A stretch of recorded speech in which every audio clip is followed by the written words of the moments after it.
नमो भगवते वासुदेवाय। भक्तों, क्या आपकी जिंदगी में पैसा, सुख और भाग्य क्या रुक रुक कर आ रहा है? तो गुरु बृहस्पति की ये बृहस्पतिवार व्रत कथा आपका भाग्य बदल सकती है। और वीडियो को पूरा सुनिए क्योंकि अंत में छिपा है एक चमत्कारी रहस्य। प्राचीन समय की बात है। भारत में एक राजा राज्य करता था। वह बड़ा प्रतापी और दानी था। वह नित्य प्रति मंदिर में भगवत दर्शन करने जाता था। वह ब्राह्मण और गुरु की सेवा किया करता था। उसके द्वार से कोई भी याचक निराश होकर नहीं लौटता था। वह प्रत्येक गुरुवार को व्रत रखता एवं पूजन करता था। हर दिन गरीबों की सहायता करता था। परंतु ये सब बातें उसकी रानी को अच्छी नहीं लगती थीं। वह ना व्रत करती और ना किसी को एक भी पैसा दान में देती थी। वह राजा से भी ऐसा करने को मना किया करती थी। एक समय की बात है कि राजा शिकार खेलने वन को चले गए। घर पर रानी और दासी थीं। उस समय भगवान बृहस्पति देव साधु का रूप धारण करके राजा के दरवाजे पर भिक्षा मांगने आए। साधु ने रानी से भिक्षा मांगी तो वह कहने लगी कि हे साधु महाराज, मैं इस दान और पुण्य से तंग आ गई हूँ। इस कार्य के लिए तो मेरे पतिदेव ही बहुत हैं और अब आप ऐसी कृपा करें कि सारा धन नष्ट हो जाए और मैं आराम से रह सकूं। साधु रूपी बृहस्पति देव ने कहा, हे देवी, तुम बड़ी विचित्र हो। संतान और धन से कोई दुखी नहीं होता है। इसको सभी चाहते हैं। पापी भी पुत्र और धन की इच्छा करता है। अगर तुम्हारे पास धन अधिक है तो भूखे मनुष्यों को भोजन कराओ, प्याऊ लगवाओ, ब्राह्मणों को दान दो, धर्मशालाएं बनवाओ, कुआं, तालाब, बावड़ी, बाग बगीचे आदि का निर्माण कराओ तथा निर्धनों की कुंवारी कन्याओं का विवाह कराओ। साथ ही यज्ञ आदि करो। इस प्रकार के कर्मों से आपके कुल का और आपका नाम परलोक में भी सार्थक होगा और तुम्हें भी स्वर्ग की प्राप्ति होगी। परंतु रानी साधु की इन बातों से खुश नहीं हुई। उसने कहा, हे साधु महाराज, मुझे ऐसे धन की आवश्यकता नहीं जिसको मैं अन्य लोगों को दान देती फिरूं और जिसको रखने और संभालने में ही मेरा सारा समय नष्ट हो जाए। साधु ने कहा, हे देवी, यदि तुम्हारी ऐसी ही इच्छा है तो जैसा मैं तुम्हें बताता हूँ तुम वैसा ही करना। बृहस्पतिवार के दिन घर आंगन को गोबर से लीपना, अपने केशों को पीली मिट्टी से धोना, केशों को धोते समय स्नान करना, राजा से कहना वह हजामत कराए, भोजन में मांस मदिरा खाना, कपड़े धोबी के यहाँ धुलने देना। इस प्रकार 7 बृहस्पतिवार करने से तुम्हारा सारा धन नष्ट हो जाएगा। ये कहकर साधु महाराज रूपी बृहस्पति देव अंतर ध्यान हो गए। रानी ने साधु के कहने के अनुसार 7 बृहस्पतिवार तक वैसा ही करने का विचार किया। साधु के बताए अनुसार कार्य करते हुए केवल 3 बृहस्पतिवार ही बीते थे और उसकी समस्त धन संपत्ति नष्ट हो गई। भोजन के लिए दोनों समय परिवार तरसने लगा तथा सांसारिक भोगों से दुखी रहने लगा। तब राजा रानी से कहने लगा कि हे रानी, तुम यहाँ पर रहो, मैं दूसरे देश को जाता हूँ क्योंकि यहाँ पर मुझे सभी मनुष्य जानते हैं, इसलिए मैं यहाँ पर कोई काम नहीं कर सकता। मैं अब परदेश जा रहा हूँ, वहाँ कोई काम धंधा करूँगा, शायद हमारे भाग्य बदल जाएं। ऐसा कहकर राजा परदेश चला गया। वह वहाँ जंगल से लकड़ी काट कर लाता और शहर में बेचता। इस तरह जीवन व्यतीत करने लगा। इधर राजा के बिना रानी और दासियां दुखी रहने लगीं। किसी दिन भोजन मिलता और किसी दिन जल पीकर ही रह जाती। एक समय रानी और दासियों को 7 दिन बिना भोजन के व्यतीत करने पड़े। तो रानी ने अपनी दासी से कहा, हे दासी, यहाँ पास ही के नगर में मेरी बहन रहती है। वह बड़ी धनवान है। तू उसके पास जा और वहाँ से 5 सेर बेझर मांग कर ले आ, जिससे कुछ समय के लिए गुजारा हो जाएगा। दासी रानी की बहन के पास गई। रानी की बहन उस समय पूजा कर रही थी। बृहस्पतिवार का दिन था। दासी ने रानी की बहन से कहा, हे रानी, मुझे आपकी बहन ने भेजा है, मुझे 5 सेर बेझर दे दो। दासी ने ये बात अनेक बार कही, परंतु रानी की बहन ने कोई उत्तर नहीं दिया क्योंकि वह उस समय बृहस्पतिवार की कथा सुन रही थी। जब दासी को रानी की बहन से कोई उत्तर नहीं मिला तो वह बहुत दुखी हुई। उसे बहुत क्रोध भी आया। वह लौटकर रानी से बोली, हे रानी, आपकी बहन बहुत ही घमंडी हैं। वह छोटे लोगों से बात भी नहीं करती। मैंने उससे कहा तो उसने कोई उत्तर नहीं दिया। मैं वापस चली आई।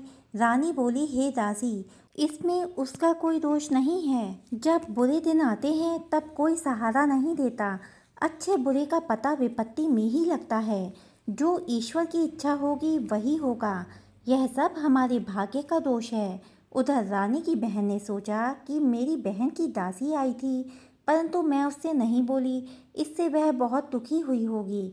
अतः कथा सुन और विष्णु भगवान का पूजन समाप्त कर वह अपनी बहन के घर आई और कहने लगी, हे बहन, मैं बृहस्पतिवार का व्रत कर रही थी। तुम्हारी दासी हमारे घर गई थी, परंतु जब तक कथा होती है तब तक हम लोग ना उठते हैं और ना बोलते हैं, इसलिए मैं नहीं बोली। कहो दासी, क्यों गई थीं? रानी बोली, बहन, हमारे घर अनाज नहीं था। वैसे तुमसे कोई बात छिपी नहीं है, इस कारण मैंने दासी को तुम्हारे पास 5 सेर बेचर लेने के लिए भेजा था। रानी की बहन बोली, बहन देखो, बृहस्पति भगवान सबकी मनोकामनाएं पूर्ण करते हैं। देखो, शायद तुम्हारे घर में ही अनाज रखा हो। यह सुनकर दासी घर के अंदर गई तो वहाँ उसे एक घड़ा बेचर का भरा मिल गया। उसे बड़ी हैरानी हुई क्योंकि उसने एक एक बर्तन देख लिया था। उसने बाहर आकर रानी को बताया। दासी अपनी रानी से कहने लगी, हे रानी, देखो, वैसे हमको जब अन्न नहीं मिलता है तो हम रोज ही व्रत करते हैं। अगर इनसे इस व्रत की विधि और कथा पूछ ली जाए तो उसे हम भी कर लिया करेंगे। दासी के कहने पर रानी ने अपनी बहन से बृहस्पतिवार व्रत के बारे में पूछा। उसकी बहन ने बताया, हे रानी बहन, बृहस्पतिवार को सूर्योदय से पूर्व उठकर स्नान करके बृहस्पतिवार का व्रत करना चाहिए, लेकिन उस दिन सिर नहीं धोना चाहिए। बृहस्पतिवार के व्रत में चने की दाल और मुनक्कों से विष्णु भगवान का केले के वृक्ष की जड़ में पूजन करें और दीपक जलाएं। उस दिन एक ही समय भोजन करें। भोजन पीले खाद्य पदार्थ का करें और कथा सुनें। इस प्रकार करने से गुरु भगवान प्रसन्न होते हैं, अन्न पुत्र धन देते हैं। इस तरह व्रत और पूजन की विधि बताकर रानी की बहन अपने घर लौट गई। रानी और दासी दोनों ने निश्चय किया कि वे बृहस्पतिदेव भगवान का पूजन जरूर करेंगी। 7 दिन के बाद जब बृहस्पतिवार आया तो उन्होंने व्रत रखा। घुड़साल में जाकर चना और गुड़बीन लाईं और उसकी दाल से केले की जड़ में विष्णु भगवान का पूजन किया। अब भोजन कहाँ से आए? दोनों बड़ी दुखी हुईं, परंतु उन्होंने व्रत किया था, इस कारण बृहस्पति देव भगवान प्रसन्न थे।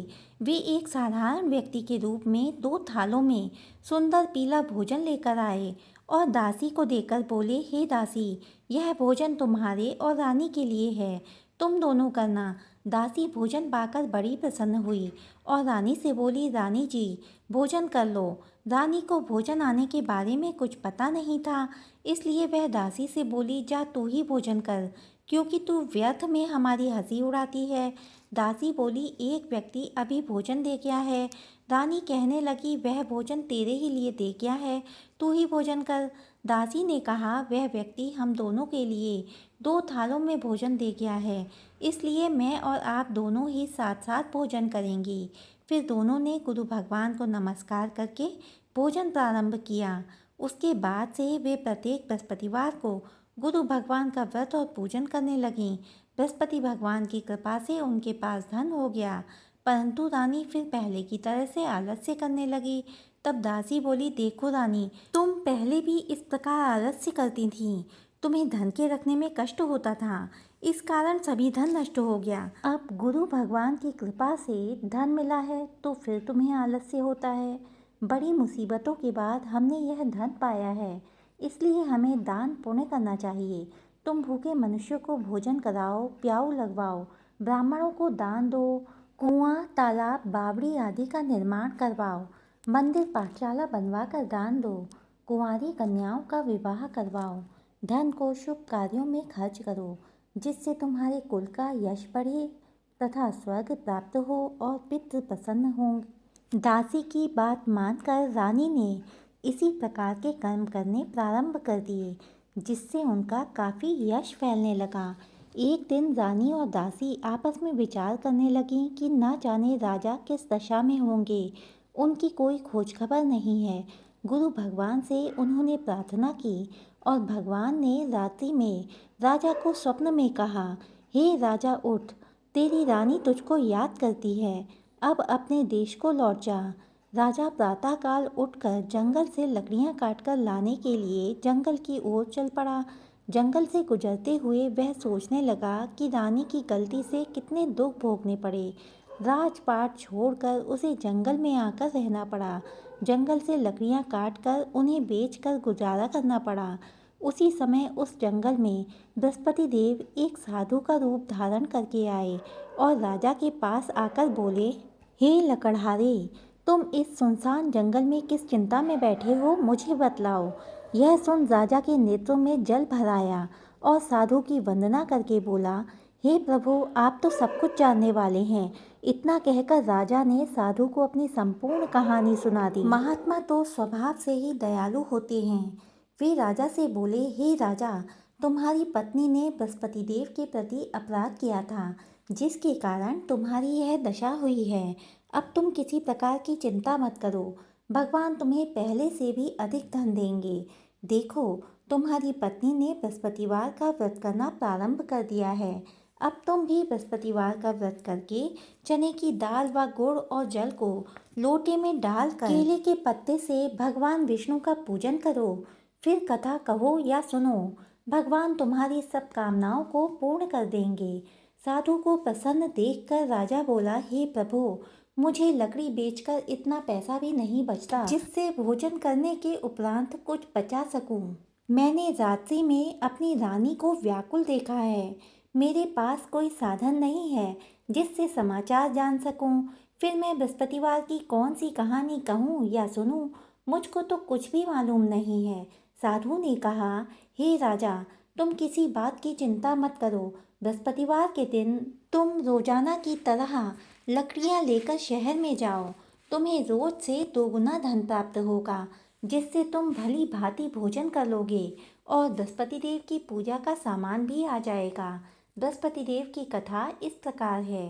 प्राचीन काल में एक बहुत ही निर्धन ब्राह्मण था। उसके कोई संतान नहीं थी।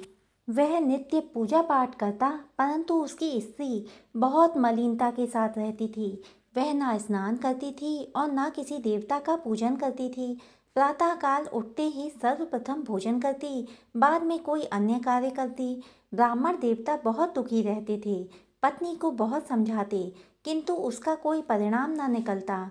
भगवान की अनुकंपा से एक समय उस ब्राह्मण की पत्नी गर्भवती हुई और 10वें महीने एक सुंदर कन्या को जन्म दिया। निर्धन ब्राह्मण कन्या के जन्म से बहुत दुखी हुआ। धीरे धीरे ब्राह्मण की कन्या बड़ी होने लगी। बचपन से ही उस कन्या की रुचि भगवान विष्णु की पूजा में थी। वह प्रातः उठते ही स्नान आदि करके भगवान विष्णु की पूजा करने मंदिर में जाती थी। बृहस्पतिवार को व्रत करके विधिवत पूजा पाठ करती थी। पूजा पाठ के बाद वह पढ़ने के लिए पाठशाला में जाती थी। घर से चलते हुए वह मुट्ठी भर जौ लेकर जाती और पाठशाला के रास्ते में थोड़े थोड़े जौ गिराती जाती थी। जब वह पाठशाला से घर लौटती तो जौ के वह दाने सोने में बदले हुए मिलते थे।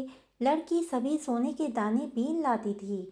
एक दिन जब वह सोने के दानों को साफ कर रही थी, तब उसकी माँ ने कहा, बेटी, सोने के दाने साफ करने के लिए सोने का सूप भी होना चाहिए। अगले दिन बृहस्पतिवार था। उसने भगवान बृहस्पति देव की पूजा करते हुए प्रार्थना की, हे भगवान, यदि मैंने आपका व्रत विधिवत किया हो तो मुझे सोने का सूप दे दो। भगवान बृहस्पति देव ने उसकी मनोकामना पूरी करने का वचन दिया।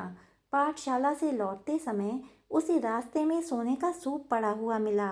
घर लौटकर सोने का सूप अपनी माँ को दिखाकर वह सोने के दाने साफ करने लगी। उसी समय नगर का राजकुमार उसके घर के पास से गुजरा। उस सुंदर लड़की को सोने के सूप में जौ साफ करते देख राजकुमार उस पर मोहित हो गया। महल में लौटकर राजकुमार ने राजा से उस लड़की से विवाह करने की इच्छा प्रकट की। तो राजा ने ब्राह्मण को महल में बुलाकर राजकुमार से उसकी लड़की के विवाह की बात कही। ब्राह्मण तैयार हो गया। धूमधाम से उस लड़की का विवाह राजकुमार से हो गया। दुल्हन बनकर ब्राह्मण की लड़की महल में चली गई। लड़की के चले जाने से ब्राह्मण फिर निर्धन हो गया। उसे कई कई दिन तक भोजन भी नहीं मिलता था। बहुत दुखी होकर ब्राह्मण एक दिन अपनी लड़की के पास गया। अपने पिता से निर्धनता का समाचार सुनकर उसे बहुत सा धन देकर पिता को विदा किया। उस धन से ब्राह्मण के कुछ दिन तो आराम से गुजर गए, लेकिन जल्दी ही फिर भूखों मरने की हालत हो गई। ब्राह्मण अपनी लड़की से धन लेने के लिए फिर महल में पहुंचा। लड़की ने पिताजी की बुरी हालत देखकर कहा, पिताजी, आखिर आप कब तक मुझसे धन लेकर जीवन यापन करेंगे? आप कोई ऐसा उपाय क्यों नहीं करते हैं जिससे आपका घर धन संपत्ति से भर जाए? ब्राह्मण ने कहा, मैंने तेरी माँ को बहुत समझा लिया, पर उसकी समझ में कुछ नहीं आता है। उसका फूहड़पन नष्ट हो तो घर की निर्धनता भी दूर हो जाए। तब कुछ सोचकर लड़की ने पिताजी से कहा, पिताजी, आप कुछ दिनों के लिए माँ को मेरे पास छोड़ जाओ। तब कुछ सोचकर ब्राह्मण पत्नी को लड़की के पास महल में छोड़ आया। लड़की ने अपनी माँ से कहा, माँ, तुम कल प्रातःकाल उठकर स्नान आदि करके भगवान बृहस्पति देव विष्णु जी की पूजा अवश्य करना। पूजा करने से तुम्हारी निर्धनता अवश्य दूर हो जाएगी। लेकिन उसकी माँ ने उसकी कोई बात नहीं मानी। तब क्रोधित होकर लड़की ने अपनी माँ को एक कक्ष में बंद कर दिया। सूर्योदय के समय माँ को उठाकर जबरदस्ती उसे स्नान कराया और फिर मंदिर में ले जाकर भगवान बृहस्पति देव जी की पूजा कराई। कुछ दिनों तक ऐसा करने से माँ की बुद्धि में परिवर्तन हुआ और वह स्वयं बृहस्पतिवार का व्रत रखने लगी। उसके व्रत रखने से ब्राह्मण के घर में भगवान विष्णु की अनुकंपा से धन की वर्षा होने लगी। दोनों पति पत्नी धन संपत्ति पाकर आनंद पूर्वक जीवन यापन करते हुए विष्णु धाम को चले गए। लकड़हारा बने राजा ने उन साधु से भगवान बृहस्पति देव की यह कथा सुनकर बृहस्पतिवार का व्रत करके भगवान विष्णु की पूजा की। उस दिन से उसके सभी क्लेश दूर हो गए। लेकिन अगले बृहस्पतिवार को कामकाज में अधिक व्यस्त रहने के कारण उसने भगवान बृहस्पति देव जी का व्रत नहीं किया। भगवान बृहस्पति देव लकड़हारे से क्रोधित हो गए और उसे भूल की सजा दी। उस दिन नगर के राजा ने नगर में घोषणा करके सबको सूचित किया, प्रत्येक नागरिक मेरे महल में भोजन करने आए। जो नहीं आएगा उसे अपराधी मानकर भारी दंड दिया जाएगा। लकड़हारा बने राजा ने उस नगर के राजा की घोषणा तो सुनी, लेकिन जंगल से लकड़ी काटकर लाने और उन्हें बेचने में देर हो जाने के कारण वह समय पर महल में भोजन करने नहीं जा सका। अतः राजा के सैनिक लकड़हारे को पकड़कर महल में ले गए। राजा ने उसे महल के एक कक्ष में बैठाकर भोजन कराया। उस कक्ष में एक खूंटे पर रानी का सोने का हार लटका हुआ था। लकड़हारा अकेला उस कक्ष में भोजन कर रहा था। तभी उसने एक आश्चर्यजनक घटना घटती देखी। देखते ही देखते वह खूंटी हार को निगल गई। थोड़ी देर में राजा ने हार को गायब देखा तो लकड़हारे को कारावास में डलवा दिया। लकड़हारा मन ही मन अपने भाग्य को कोसने लगा। तभी उसे जंगल में मिले साधु का स्मरण हो आया।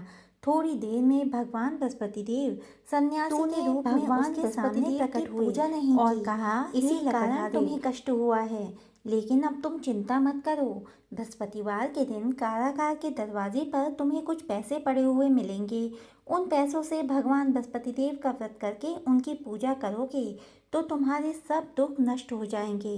बृहस्पतिवार के दिन दरवाजे पर पड़े मिले पैसों से चने और गुड़ मंगाकर लकड़हारे ने बृहस्पतिवार की कथा कही तो भगवान बृहस्पति देव ने प्रसन्न होकर उस नगर के राजा को स्वप्न में लकड़हारे को कारागार से मुक्त करने के लिए कहा।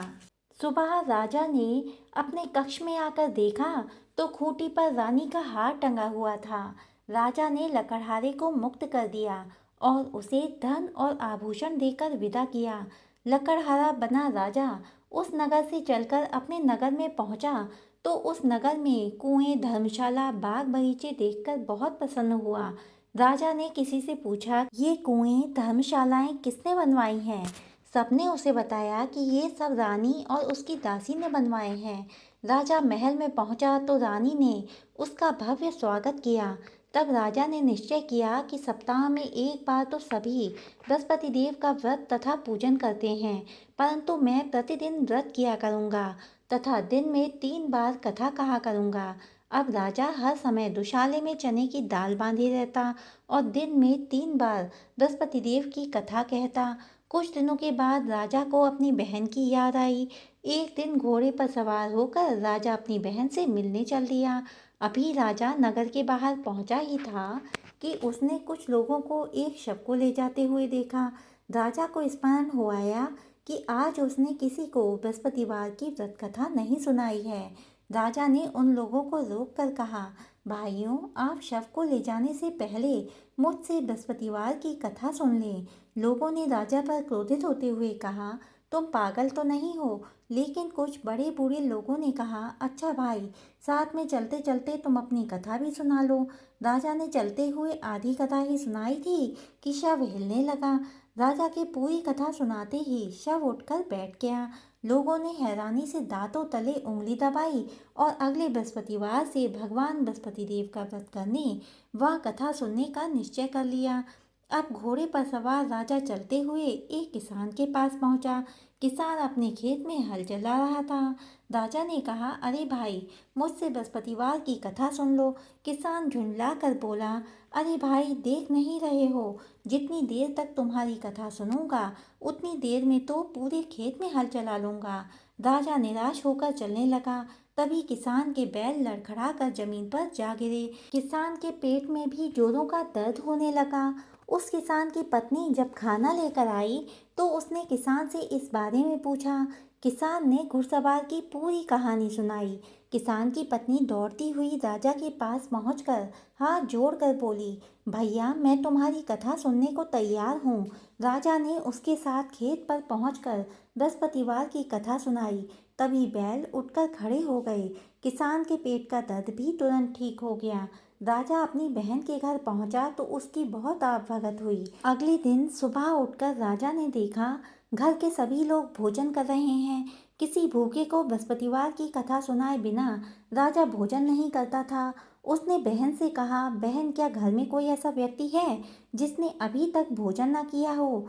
उसकी बहन बोली, भैया, हमारे घर में तो क्या, आपको पूरे नगर में कोई ऐसा व्यक्ति नहीं मिलेगा जिसने सुबह सुबह भोजन नहीं किया हो। तब राजा ने बहन के घर से निकलकर उस नगर में बिना भोजन किए व्यक्ति की तलाश की। एक गड़रिये के घर में उसका बेटा बीमार होने के कारण भूखा रह गया था। राजा ने उसको जाकर बृहस्पतिवार की कथा सुनाई। कथा सुनते सुनते गड़रिये का बीमार बेटा बिल्कुल ठीक हो गया। सबने राजा की बहुत प्रशंसा की। एक दिन राजा ने अपनी बहन से कहा, बहन, अब हम अपने घर जाना चाहते हैं, तुम भी हमारे साथ चलो, कुछ दिन वहाँ रहकर लौट आना। राजा की बहन ने अपनी सास से पूछा तो सास ने ताने देते हुए कहा, बहू, मायके जाना हो तो अकेली जाना, मेरे पोतों को नहीं ले जाना। तुम्हारे भाई के कोई संतान नहीं है, कहीं तुम्हारी भाभी मेरे पोतों पर कोई जादू टोना ना कर दें। दूसरे कक्ष में बहन की सास की बातें सुनकर राजा दुखी मन से अकेला ही अपने नगर को लौट गया। रानी ने राजा से कहा, आप तो अपनी बहन को साथ लाने की बात कहकर गए थे, फिर बहन को साथ क्यों नहीं लाए? तब राजा ने दुखी होते हुए कहा, रानी, हम निस्संतान हैं, इसलिए कोई हमारे घर आना पसंद नहीं करता। रानी ने राजा को समझाया, हे प्राणनाथ, हमें बृहस्पति देव ने सब कुछ दिया है, अब भगवान बृहस्पति देव हमें संतान भी अवश्य देंगे। बृहस्पतिवार को विधिवत व्रत करते हुए राजा रानी ने भगवान बृहस्पति देव से संतान के लिए प्रार्थना की। कुछ दिनों के बाद उन्होंने स्वप्न में राजा को दर्शन देते हुए कहा, हे राजन, तेरी मनोकामना अवश्य पूरी होगी। 1 सप्ताह के बाद ही रानी गर्भवती हो गई। 10वें महीने रानी ने एक सुंदर पुत्र को जन्म दिया। राजा रानी जीवन पर्यंत बृहस्पतिवार का व्रत करते रहे। उनके घर में धन की वर्षा होती रही। इस तरह आनंद पूर्वक जीवन यापन करते हुए राजा रानी भगवान बृहस्पति देव की अनुकंपा से मोक्ष को प्राप्त करके सीधे वैकुंठ धाम को पहुंच गए। बृहस्पतिवार को विधिवत व्रत करके जो स्त्री पुरुष भगवान विष्णु की पूजा करते हैं, भगवान उनकी सभी मनोकामनाएं पूर्ण करते हैं। हे बृहस्पति देव, मेरी आपसे यही प्रार्थना है कि आपकी ये व्रत कथा जो जो मनुष्य कहे और जो जो मनुष्य सुने, उसकी सभी मनोकामनाएं पूर्ण करना। प्यारे भक्तों, वीडियो में अंत तक बने रहने के लिए आपका बहुत बहुत धन्यवाद। इससे आगे की कथाएं सुनने के लिए इस चैनल को सब्सक्राइब कीजिए, वीडियो को लाइक कीजिए और ज़्यादा से ज़्यादा इस वीडियो को शेयर कीजिए। तो मिलती हूँ आपसे अगले वीडियो में, तब तक के लिए राधे राधे।